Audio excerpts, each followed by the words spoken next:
el programa donde lo que no se oculta es el conocimiento y lo que no se negocia es la verdad. Betel presenta No Negociable.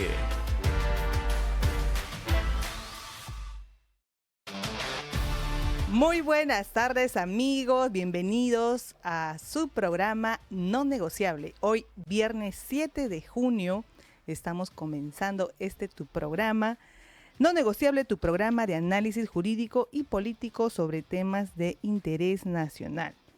Y hoy, 7 de junio, estamos desde la cabina de Betel Radio en la frecuencia 100.1, transmitiendo las 24 horas porque Betel definitivamente te acompaña. Y como siempre, estoy acompañada en esta oportunidad de mi colega, amiga Isabel Soto.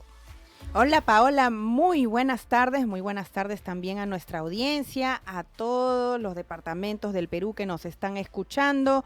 Muy buenas tardes, hoy 7 de junio de 2024.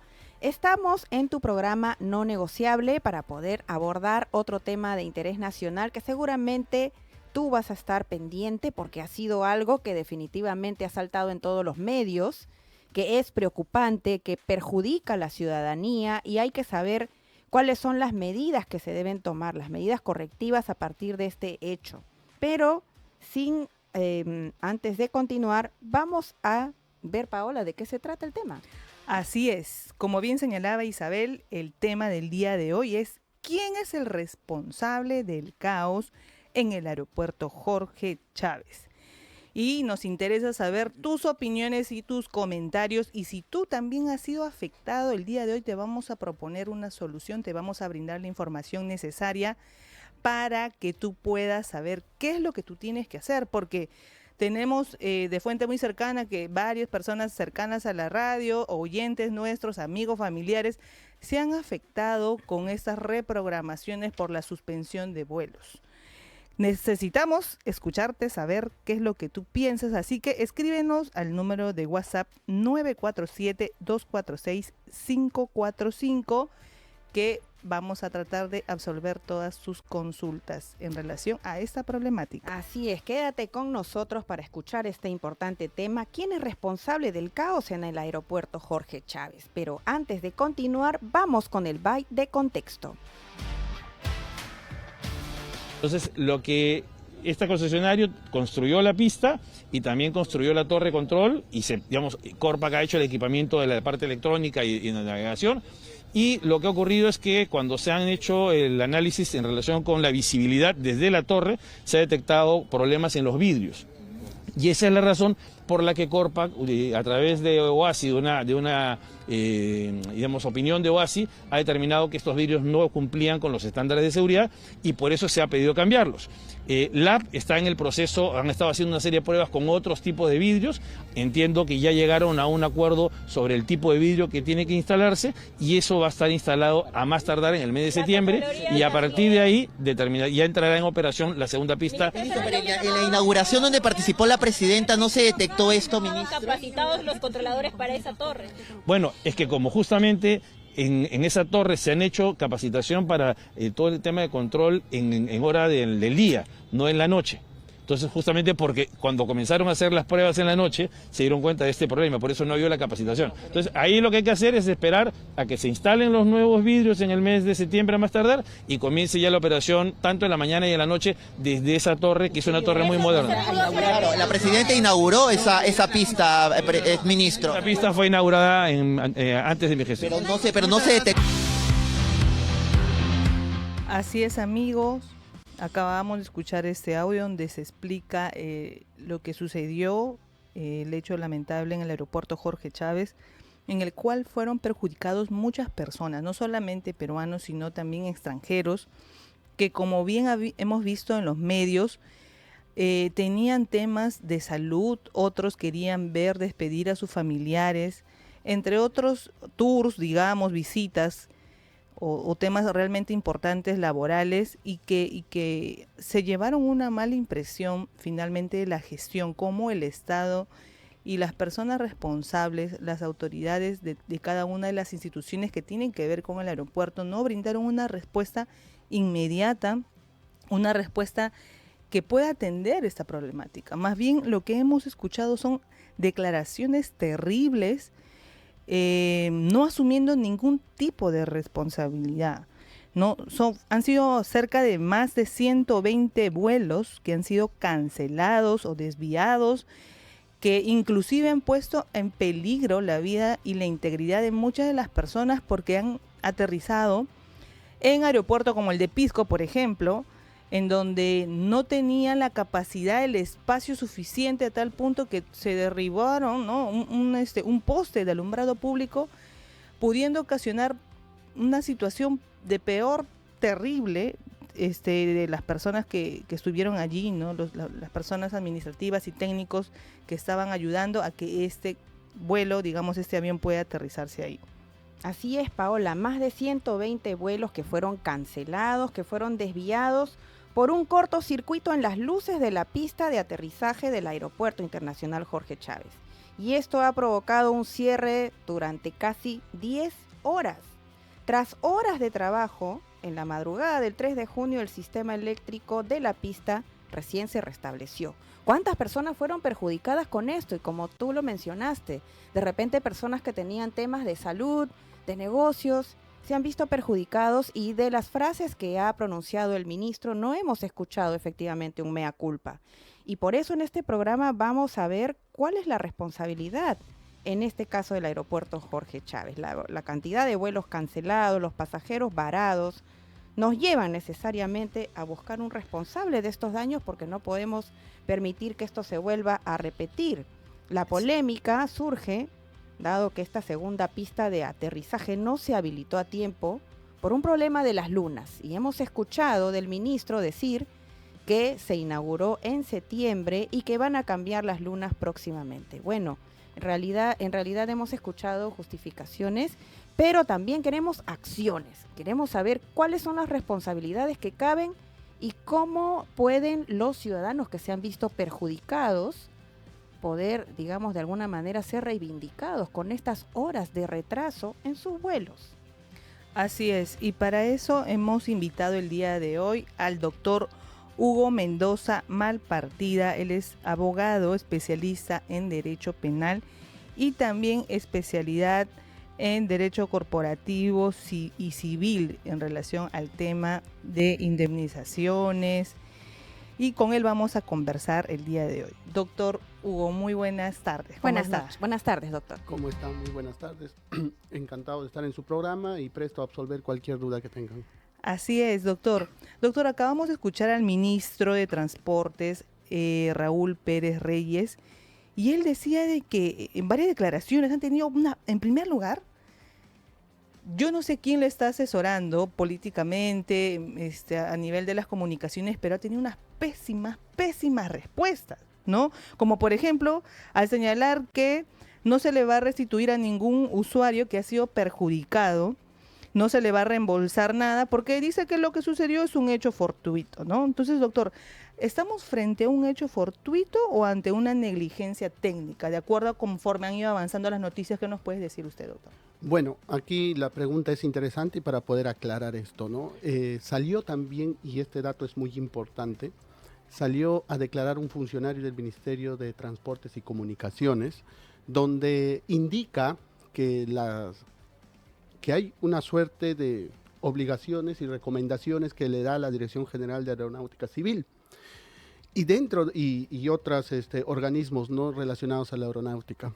Y señala, y con esto pretende justificarse, y aparentemente podría ser una justificación, pero aquí hay que hacer esta precisión. Él dice, porque el reclamo es, ¿puede existir un hecho fortuito como esto y un cortocircuito? Perfecto, claro que sí, porque nadie está ajeno a un hecho fortuito, porque es como su propio nombre lo dice, uno no lo puede prever y puede pasar en cualquier momento. Y justamente como puede pasar en cualquier momento, se les exigía o se comenzaba a reclamar, ¿dónde está tu sistema de electrificación alterna? Porque se debe tener como un modo de prevención. Y él señala que dentro de esa comunicación que tienen para poder operar cumpliendo todos los estándares, dice, eso de sistema de electrificación alterna o de iluminación alternativa, no está dentro del rubro obligaciones, está dentro del rubro recomendaciones. Y como es una recomendación, el tener este sistema de electrificación alternativa, pues obviamente trata de jugar con las palabras y los conceptos. Definitivamente dice no es una obligación. Y como no es una obligación y solo una recomendación, pues no lo hemos implementado y por tanto tampoco teníamos por qué, porque era una recomendación y no una obligación. Y aquí es importante hacer la siguiente precisión.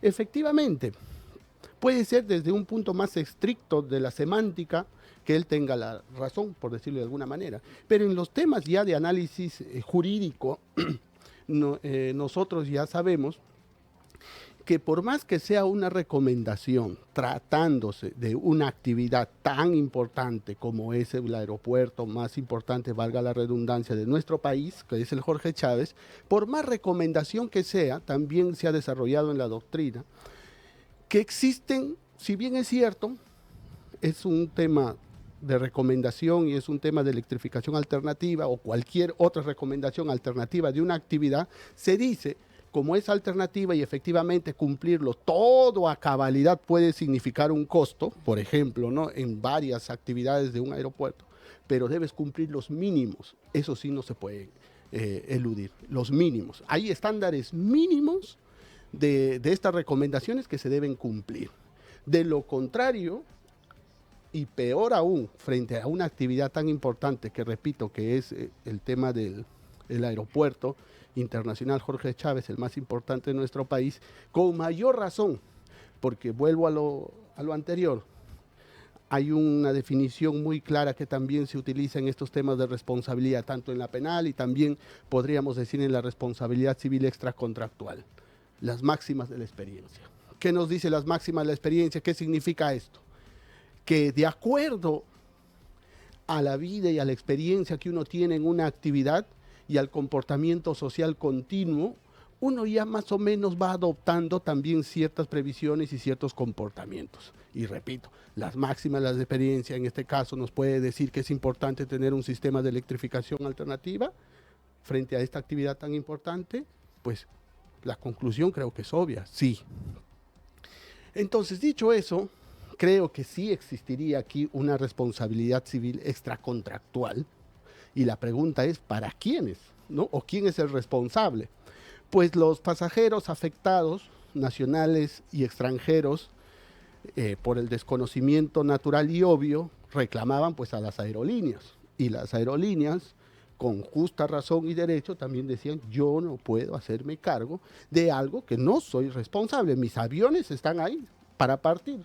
Mis aviones están para aterrizar, porque los que volamos constantemente sabemos que los aviones no pueden parar, ¿no? Porque es un tema también comercial de las aerolíneas. Esto es, llega de un departamento de un vuelo nacional y a la hora está embarcando otro vuelo para salir a otro departamento. Entonces, habían aviones que no podían aterrizar y habían aviones que no podían salir. ¿Culpa de las aerolíneas? No. Entonces, ¿el responsable quién es aquí? Corpac. Entonces, estas personas, ¿ante quién pueden recurrir para reclamar los daños que hayan sufrido? Pues entiéndase daño emergente, lucro cesante, ¿no?, que se habla en los temas de la responsabilidad civil. ¿Ante quién? Entonces nosotros, o bueno, podríamos decir a Corpac, en demandar una responsabilidad civil extracontractual, porque como hemos visto, hay personas, por citar un ejemplo, una señora embarazada que decía que tenía que llegar a su lugar de destino porque tenía una cita médica, porque tenía un embarazo de alto riesgo. Ahí podríamos estar frente a una presunción casi cierta de poder sufrir el embarazo, algo malo que Dios mediante no haya pasado, un daño emergente. Un lucro cesante, ¿qué significa? Personas que tenían que llegar a un destino para firmar un contrato, para cumplir una obligación laboral y no han llegado. No pudo firmar el contrato, o lo amonestaron, lo sancionaron o lo despidieron, X razón, todo un perjuicio laboral, pues también pueden demandar exigiendo un lucro cesante. ¿Y a quién, repito? A Corpac. Ahora, también podría decirse que las aerolíneas podrían asumir cierta responsabilidad en el siguiente sentido. Si bien yo te puedo pagar o te puedo indemnizar, y la aerolínea repite, entiéndase, si bien yo asumí, pero yo repito o le exijo esa responsabilidad que asumí frente a estas personas a Corpa, pero no está en su obligación. Lo podría, sí, pero creo que no lo van a hacer y tampoco sería lo más ideal. Aquí es ir directamente, si es que se sienten afectados y podrían demandar esa Corpa. Doctor, entonces aquí queda claro que hay un responsable, en este caso en primer lugar sería Corpac, y que las personas que se han visto perjudicadas, tanto en los gastos derivados de hotel, alojamiento, alimentos, pero más aún el tema de aquella mujer que dice tenía un embarazo de riesgo, casos graves como estos. Existe entonces la figura de la responsabilidad extracontractual. Responsabilidad civil y dentro extracontractual. de ella varios elementos, digamos, o varias figuras por las cuales podrían demandar entonces los ciudadanos que nos están escuchando en estos momentos que fueron perjudicados en su momento, ¿no? Claro que sí. El lucro cesante, el daño emergente y además creo que habría una indemnización en También algunos probablemente casos. estimando todos los daños y finalmente no algunos otros daños más, pero finalmente la indemnización ya es una reparación un poco más, se puede decir, moral. Ya, pero en los dos primeros casos sí un lucro cesante por lo que dejaron de percibir. Y tendrían que acreditar, por ejemplo, si tenían que suscribir un contrato, ¿no? Y finalmente perdieron y pongamos un ejemplo que el estar ahí el primer día laboral y suscribir un contrato significaba un contrato de un año con un honorario de $5,000 multiplicado por 12, eso es la reparación por el lucro cesante. Para entenderlo ya, el lucro cesante sería lo que dejaron de percibir o cómo se perjudicaron económicamente. ¿Y el daño emergente, doctor, que mencionó? Claro, el lucro cesante, como dices, el perjuicio patrimonial dejado de percibir producto de un incumplimiento de una obligación, y el daño emergente se basa en presunciones, ¿no? La presunción de un daño patrimonial que yo, si es que no llegaba, hubiera dejado de percibir, como el ejemplo de la señora embarazada. Es un embarazo de alto riesgo y probablemente yo, al no llegar a mi destino, estoy en peligro de poder haber perdido al bebé o tener otras consecuencias lamentables. Doctor, pero yo regreso a la primera pregunta, doctor. Sabiendo ya que el ministro de Transportes dice que es un evento fortuito, con esto quiere deslindar responsabilidad justamente para con Corpac, que es una empresa estatal y que realmente va a tener que asumir una indemnización millonaria por cada uno de estos casos. Entonces, él, al señalar que es un evento fortuito, digamos, en la cual ni siquiera se examina un poco de la diligencia mínima que debieron tener no solamente Corpac, sino también, doctor, podría ser la administración del aeropuerto Jorge Chávez. Claro, aquí principalmente es Corpac, y para saber exactamente, ahora que mencionas al ministro, bueno, como bien dijiste y comparto lo que acabas de señalar hace un momento, ¿no? Que es lamentable el tipo de comunicación que tiene, porque no es empático, ¿no? No tiene ningún atisbo de empatía a lo que señaló. Pero él, creo, sí debería acarrear una responsabilidad política, porque en el tema ya de la responsabilidad propiamente, y además de esta responsabilidad civil extracontractual, también podría derivarse en responsabilidades administrativas. Esto es, hacerse una investigación interna dentro de estas instituciones, de Corpac en este caso, Ministerio de Transportes también, las áreas que estén involucradas, y determinar exactamente, de acuerdo a su ROF y MOF, entiéndase, Reglamento de Organización y Funciones, donde se especifican de manera precisa y detallada las funciones de cada funcionario y cada cargo, y poder determinar exactamente de quién correspondía esta obligación.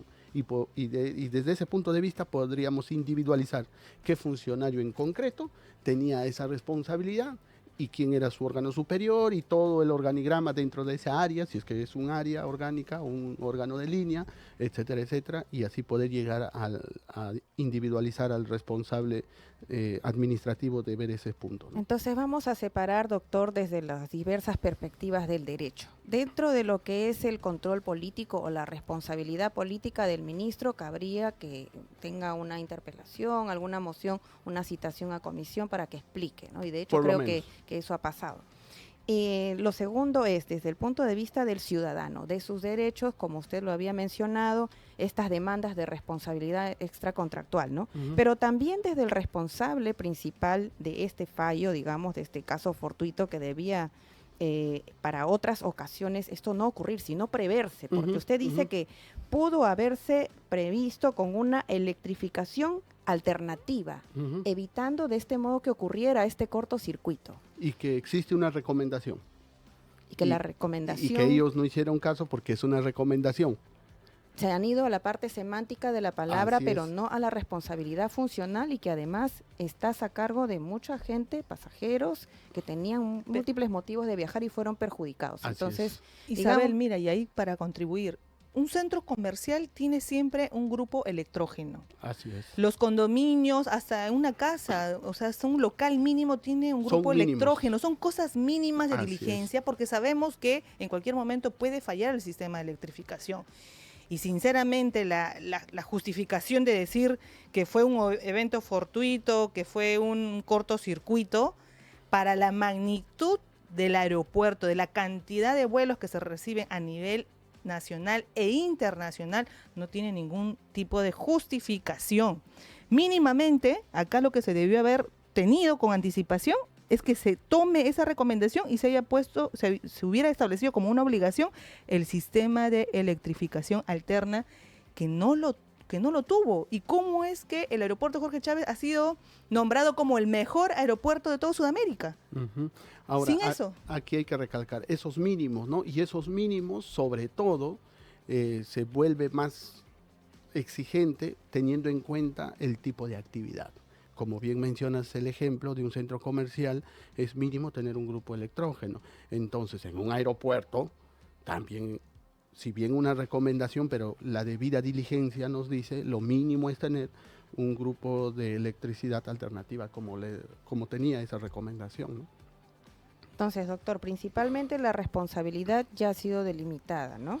Pero se evidencia una falta de coordinación entre las diferentes entidades responsables del aeropuerto, porque ninguna de ellas, ni desde la responsabilidad política, ni de Corpac, ni demás, se ha visto realmente que hayan asumido esto. Y eso es más lamentable. Claro, porque como se ha venido repitiendo, ha habido unas justificaciones, pero no los pasos a seguir, ya no digamos luego del mea culpa, es decir, qué acciones vamos a tomar, Así no es. solamente para asegurar esta electrificación alterna, sino también para poder de alguna manera reivindicar todos los derechos vulnerados de la cantidad de pasajeros que se quedaron varados, que no pudieron hacer sus actividades con normalidad. ¿Cuáles son las acciones que cabría hacer? Porque me dice que no necesariamente las aerolíneas están obligadas, pero tal vez podría buscarse alguna forma de solución reivindicatoria para los pasajeros que fueron perjudicados.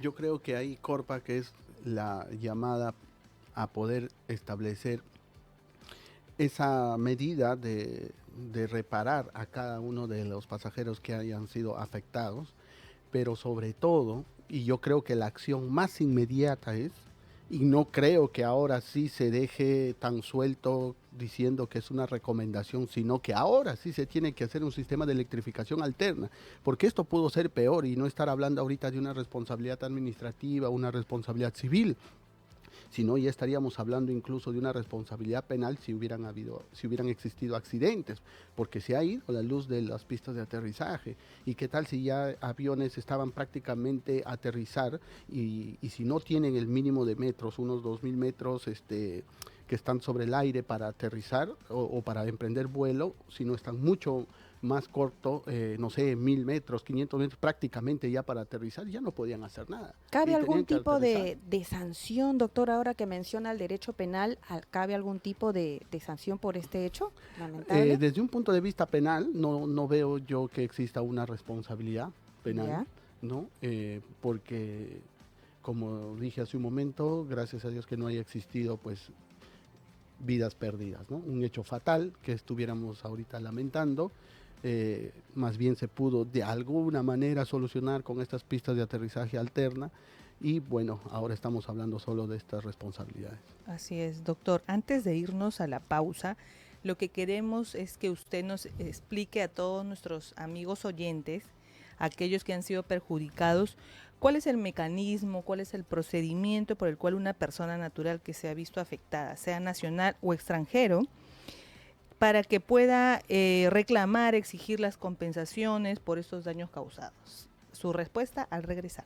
Continuamos con No Negociable. Así es, amigos, regresamos en tu programa No Negociable, donde lo que no se oculta es el conocimiento y lo que no se negocia es la verdad. Y queremos saber desde dónde nos estás escribiendo. Quiero saludar a nuestros amigos de mi linda tierra, Junín, Jauja, por los 93.9 de la FM. A nuestros amigos de Ica, en los 88.9 de la FM. Y a nuestros amigos de Huancarani, Cusco, por los 93.3 FM, porque Betel te acompaña. Y habíamos hecho una pregunta a nuestro doctor en relación a cuál es el procedimiento, qué es lo que usted recomienda a cada uno de los pasajeros para que pueda reclamar y exigir las debidas compensaciones por los daños que cada uno de ellos ha sufrido. Así es, porque sabemos, doctor, en la primera parte, en el primer bloque, nos habló de las diferentes figuras desde el punto de vista del derecho civil, ¿no? El daño emergente, el lucro cesante, pero sabemos que hay que individualizar los casos porque no todos son iguales. La afectación en cada uno de estos casos ha sido distinta. Entonces, ¿cómo podrían ellos de alguna manera solicitar esta reparación del daño? Hay de repente demandas en el área del derecho civil, pero también solicitudes, una demanda colectiva. Ilústrenos, por favor, doctor. Pregunta, y esto permite también un poco orientar al respecto. Como bien señalas, cada historia es distinta. Y yo creo que hay una demanda colectiva va a ser un poco complicada, por no decir imposible. Y lo que tienen que hacer cada persona es, como cada historia, repito, es distinta. Por ejemplo, una persona que tuvo que firmar un contrato, como ponía hace un momento como ejemplo, hay otra persona que probablemente ya venía trabajando y vino, pues no sé, cumpliendo unas vacaciones y tenía que regresar y lo amonestaron o hasta lo despidieron. Entonces, cada una de estas personas, dependiendo de la afectación o el incumplimiento de alguna obligación que le haya generado el no poder volar o regresar al Perú o salir del Perú, o incluso vuelos nacionales, tienen que acreditar, para plantear su demanda, tienen que acreditar ese daño, ¿no? Con algún documento que le pueda hacer verificar que efectivamente había salido de vacaciones o que ya tenía un correo donde le decían, ¿sabes qué, estimado Mario, por ejemplo, te esperamos el día lunes a las 9 de la mañana para firmar el contrato, ¿no? Y así empezar nuestra relación laboral. Cosas así. Entonces, como la señora embarazada por un daño emergente que tenía, pues obviamente hay algo muy evidente ahí que no se necesita probar, que estaba embarazada, pero quizás su historia clínica, ¿no? que haya tenido, de donde se haya estado viendo, y que acredite que efectivamente tenía una cita y que su embarazo era de alto riesgo y con eso también pues podría sustentar su daño emergente. Entonces así, cada caso por caso, tendría que tratarse de documentar de la mejor manera, ¿no? Para poder sustentar la demanda por esta responsabilidad civil extracontractual. Doctor, desde el punto de vista de los organismos reguladores, ¿cabe alguna sanción administrativa por lo ocurrido en el aeropuerto? Ahí, como dije hace un momento, yo creo que determinando de manera específica, viendo el ROF y MOF, lo que tenga esta institución, poder establecer quién era el responsable, hacer una investigación interna y ver si efectivamente aquí pues ha existido, ¿no? Y como definimos que son, si bien recomendaciones, pero hay un estándar mínimo de acuerdo a la actividad que se desarrolla, yo creo que sí debería existir una sanción administrativa. Doctor, ya se le deberá determinar qué tipo de sanción. Y de acuerdo a su percepción, ¿es necesaria, usted considera, una mayor inversión en infraestructura, tecnología para mejorar la eficiencia del aeropuerto? ¿O esta es una problemática que puede deberse solamente a una ineficacia en la gestión de la empresa? No, y ahí creo que es una muy buena pregunta y lo voy a decir con mucho lamento porque finalmente es nuestro Perú y el aeropuerto Jorge Chávez se dice aeropuerto internacional es prácticamente el único, solamente tiene salidas de embarque internacional 1, 2 y no es comparable ni siquiera a aeropuertos, no por ir a un aeropuerto europeo, ¿no? A Barajas, a Madrid o a Ámsterdam, que tienen pistas de vuelo y aterrizaje y terminales de salida, pues muchísimas, Barajas 56, si no me equivoco, más, ¿no? Y cada número con letras distintas, entonces, y hay metros internos que para ir de un terminal a otro es lejos, entonces, y te transportan de manera gratuita, es decir, no hay punto de comparación. A nivel regional en Sudamérica, mismo Colombia, ¿no? El aeropuerto El Dorado de Bogotá, Medellín, Cali, son aeropuertos internacionales que tienen muchos más terminales que el nuestro. Entonces creo que si nos decimos tener el mejor aeropuerto de la región, creo que nos alejamos mucho de verdad. Y esto no debería volver a pasar y debería invertirse, respondiendo a tu pregunta, mucho más, porque es la puerta de entrada a nuestro país y tiene que tener la mejor impresión. Y lamentablemente no lo da. Así es, doctor. Y en relación al tema de la coordinación entre las entidades responsables, porque hemos visto que fueron citados ante el Congreso de la República y finalmente era como que todos estaban pateando la responsabilidad, nadie asumía ningún tipo de responsabilidad. Y no es la primera vez que ocurre esto, porque ya recordemos el caso del lamentable fallecimiento de 3 bomberos, justamente por un tema de operación, mala coordinación, que fue responsabilidad de muchos trabajadores de Corpat, posteriormente de la torre de control, donde se vio que estaban durmiendo, que estaban haciendo cualquier otra cosa menos tomando atención con las operaciones que se estaban realizando en el aeropuerto. Y mucho también se ha hablado del sindicato que está manejando Corpac, ¿no? ¿Usted cómo analiza ese tema? Muchos están hablando que ese sindicato se debe intervenir, que se debe renovar el personal, que inclusive aún así se iniciara ya el funcionamiento de la segunda parte del aeropuerto Jorge Chávez, no podría realizarse porque este personal que trabaja en Corpac no se encuentra debidamente capacitado, ya que hay muchos aparatos, muchos instrumentos que están en inglés y que el personal de Corpac no maneja el inglés. Entonces, solamente por el tema del lenguaje, de la comunicación, sería ya una barrera de poder realmente poner en marcha la segunda parte de este Jorge Chávez, ¿no? de la segunda etapa del aeropuerto. ¿Qué opina usted, doctor, en relación a ese tema? ¿Se debe sacar el sindicato o no? Bueno, lamentablemente aquí hay que hacer varias reflexiones. Primero, la primera pregunta es, ¿los sindicatos son buenos o malos? Yo creo que son buenos, porque además está regulado en nuestra Constitución, es un derecho a asociarse, sindicalizarse, porque también hay que recordar históricamente que los sindicatos, si bien es cierto, han sido manipulados políticamente, pero siempre han tenido un fin mayor, que es mejorar las condiciones laborales, que poco a poco se ha ido ganando. Pero a lo que voy ahora actualmente es también hay que ver caso por caso, porque, repito, hay sindicatos que probablemente tienen otros intereses subrepticios y no finalmente buscar el bienestar del trabajador o de su agremiación. Entonces yo creo que deben existir, pero sí hay que ver caso por caso también y se tiene que negociar.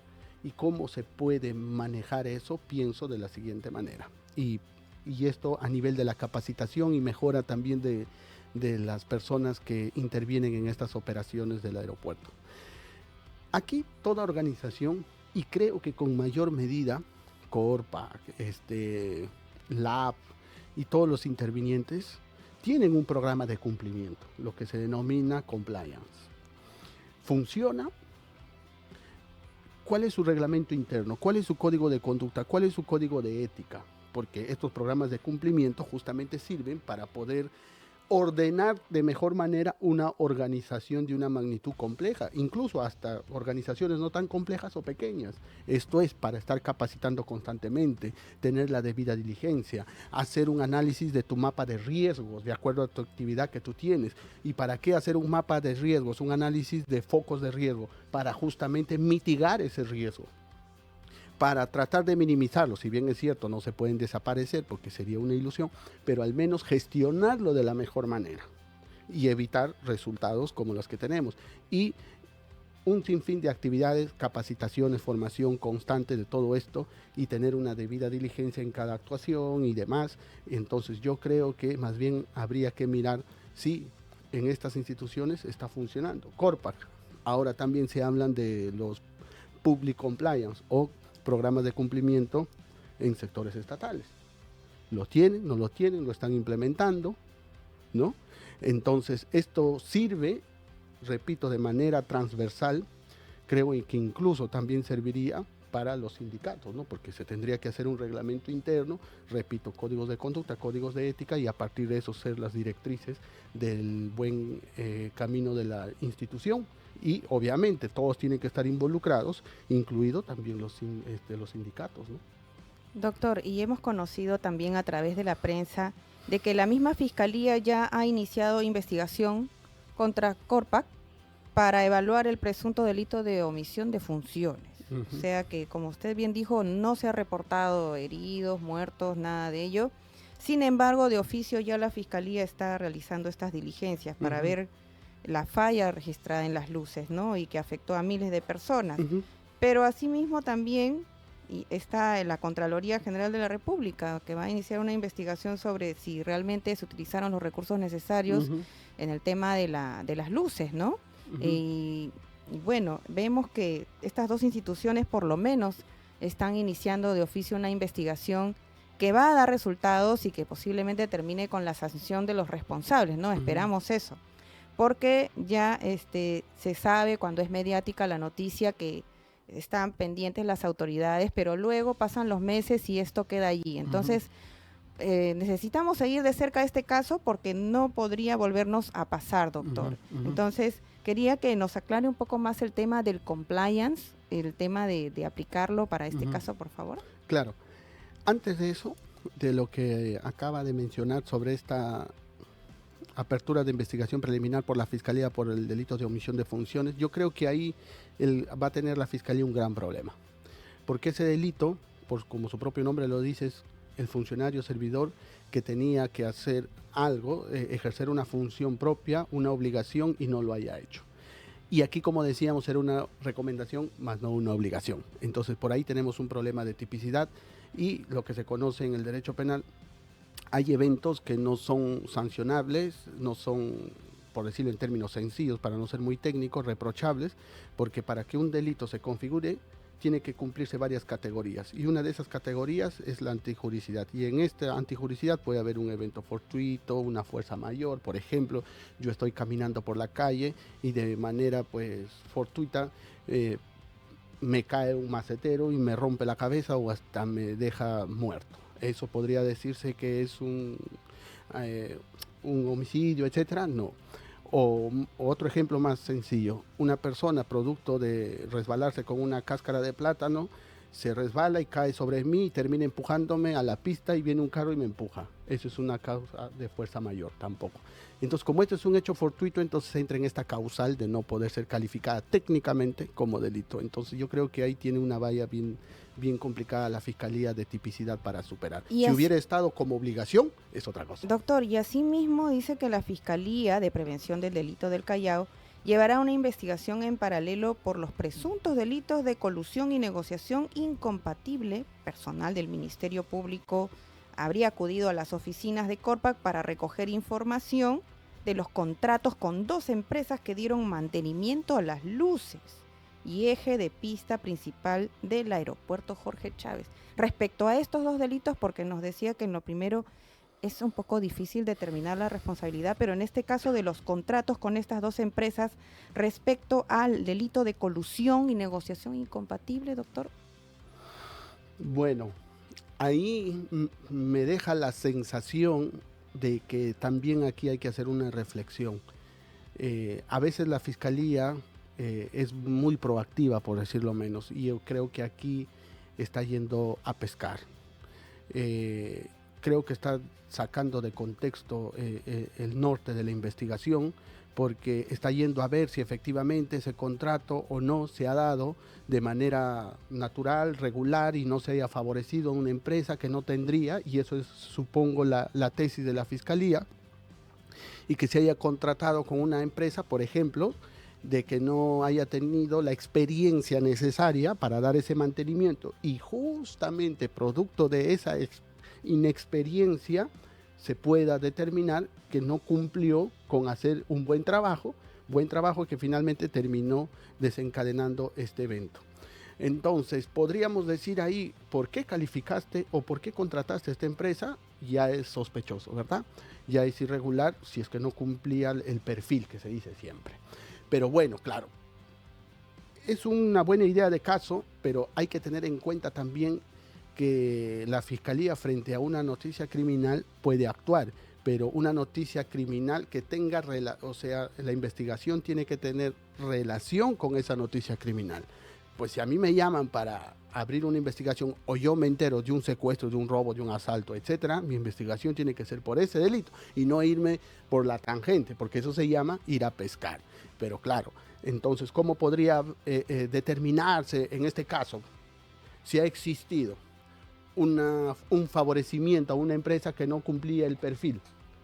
Y probablemente se favoreció indebidamente, ¿no? Eso es la colusión o negociación incompatible. Pues ya está la Contraloría actuando. Que la Contraloría haga ese análisis y como sabemos, las Contralorías tienen pues sus informes, ¿no?, finales, sus hallazgos, finalmente determinará, y si ve que hay responsabilidad, porque la Contraloría hace sus conclusiones y dice remítase a la Fiscalía porque aquí habría la presunta comisión del delito, ahí sí. Pero ya la Fiscalía de manera directa, cuando estamos hablando de una naturaleza, de un hecho que no tiene ni siquiera un atisbo de inicio, de cuestionamiento de una irregularidad en una contratación, creo que va a pescar y no lo veo tan bien así. Sí, doctor, o tal vez estoy pensando, como se dice, piensa mal y acertarás, tal vez atribuir toda responsabilidad a estas empresas y que de esta forma toda la responsabilidad, como no cumpliste tu contrato, entonces la responsabilidad no es de Corpa porque yo sí cumplí con, digamos, atender esa problemática mediante esos contratos. Y la responsabilidad ya no es sobre Corpa, sino la responsabilidad es sobre las empresas. Las empresas y un funcionario determinado, en este caso siempre los comités... El que dio las conformidades, por ejemplo. Los comités de selección o los que han dado las conformidades, que son las áreas de logística, ¿no?, las más sensibles. Entonces, claro, ya van a individualizar y probablemente, como dices, piensa mal y hacia atrás, quizás con eso también estén, ojalá que no, mal utilizándose lo que ya viene bienvenida menos la Fiscalía, ¿no? Claro, porque inclusive el tema de la reparación y del pago se salvaría de ser pagada por el presupuesto de Corpac, porque sino ya desvían el tema y lo atribuyen directamente a las empresas, ¿no? Uh-huh. Doctor, entonces, ¿usted qué recomendaciones generales podría brindar en relación a este caso a los de Corpa, a los que administran el aeropuerto, para que eso no pueda suceder? Mire, le cuento algo pequeño, doctor. Hace poco estuve en escala en Panamá y realmente qué diferencia es el tipo de luces del aeropuerto. Y yo también ahí me preguntaba, ¿por qué esto no hay en el Jorge Chávez si supuestamente somos un aeropuerto calificado como el mejor de Sudamérica, ¿no? Entonces, ¿qué está pasando, no? Entre otras cosas más, ¿usted qué es lo que puede recomendar para que eso no vuelva a suceder, justamente? Bueno, como decía hace un momento, que ahora sí creo que esas recomendaciones tienen que tomárselas en serio, y si bien en el papel está como recomendación, pero uno, quien quiere hacer bien las cosas, convertirlas en una obligación y mínimamente poner este sistema de electrificación. Y bueno, y como decía, en este marco de los compliance, identificar, hacer tu mapa de riesgos, identificar tus focos de riesgos y mejorarlos, gestionarlos y minimizarlos al máximo posible para evitar estos eventos y futuros quizás eventos mayores que pudieran suscitarse. Bien, doctor. Entonces, pero con respecto a lo que usted decía de la Contraloría, estaba viendo en la prensa de que la investigación es para determinar las causas de las fallas técnicas que ocasionaron esta cancelación y la afectación de cerca de 10.000 pasajeros, un número realmente sorprendente.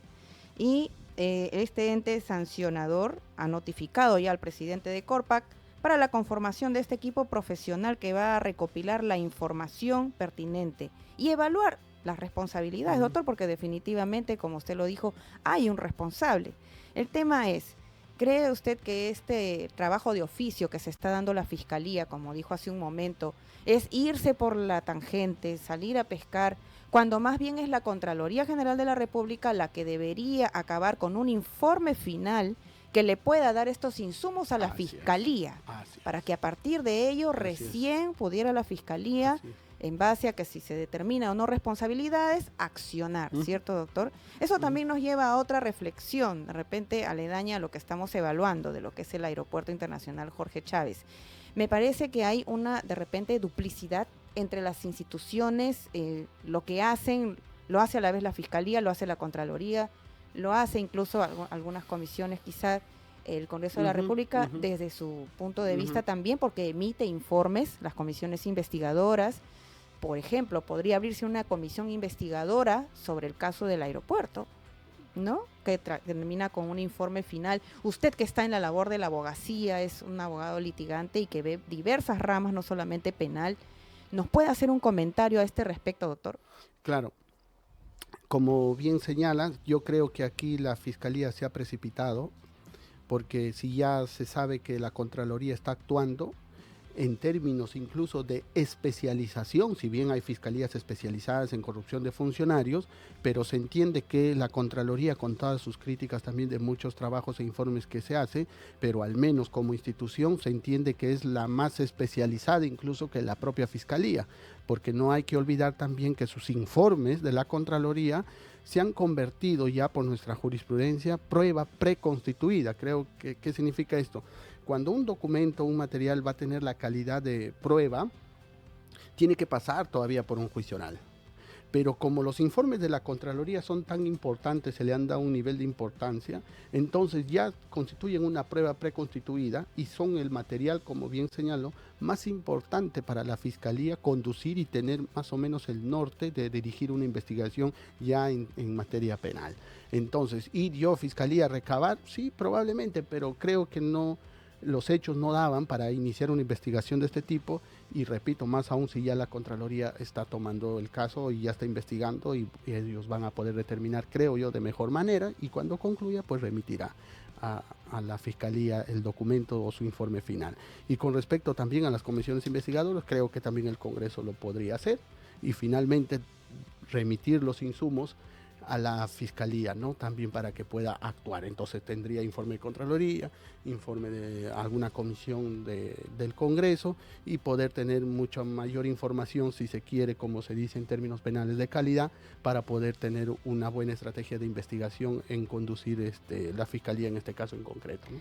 Así es, doctor. Gracias realmente por acompañarnos. Está con nosotros el doctor Hugo Mendoza Malpartida. Doctor, sus conclusiones finales en relación a este tema. Bueno,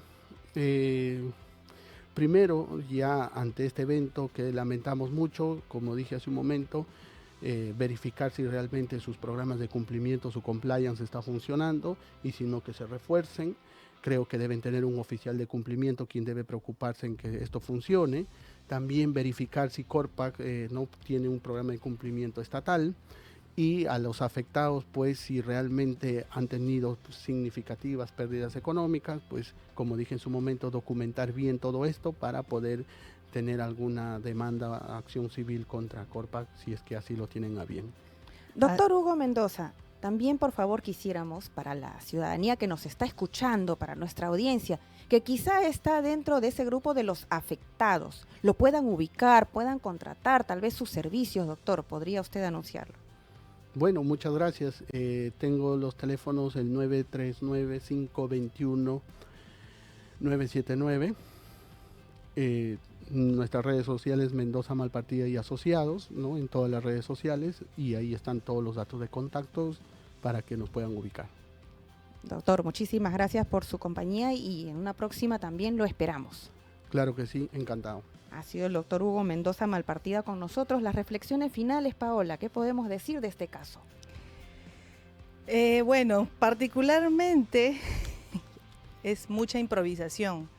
Esto ha podido tener una repercusión mayor, como bien indicaba el doctor, pudieron haber inclusive muertes, porque no sabemos si inclusive si es que la torre de control o Corpa mismo sabía que había vuelos uno cerca del otro, son cerca de 2.000 kilómetros de distancia y al no tener luz, no sabemos si en el aire pues ocurrió eso, solamente ellos sabrán si es que sucedió o no, pero la hemos, digamos, no ha sido tan grave, por así decirlo, pero la afectación a nivel de salud, el tema de la percepción a nivel internacional, porque eso ha sido una noticia internacional, nos ha dejado como país y como aeropuerto, pues en las últimas consideraciones, inclusive de visitar Lima, entre otras cosas más. Sabemos que el índice de criminalidad es alto. Ahora, el tema de la improvisación,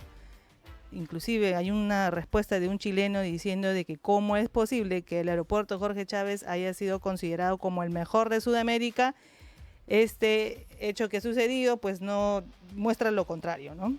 Así es, son 10.000 pasajeros en promedio afectados, una cantidad importante, y no podíamos dejar de abordar este tema, amigos, porque de todas maneras hay una responsabilidad, y como lo ha dicho ya el doctor que tuvimos como invitado, pues siempre hay que tomar las medidas de previsión, porque esto no nos puede volver a ocurrir. Ha podido ocurrir, como bien dijo Paola, muertos, heridos, problemas difíciles, que de hecho las personas perjudicadas ya han perdido de repente sus trabajos, temas de salud, etcétera, y esperemos que se resuelva pues con acciones contundentes de parte del ministerio, de parte de Corpac y también las aerolíneas, ¿por qué no?, en una especie de responsabilidad solidaria con los afectados. Amigos, esto ha sido el programa del día de hoy.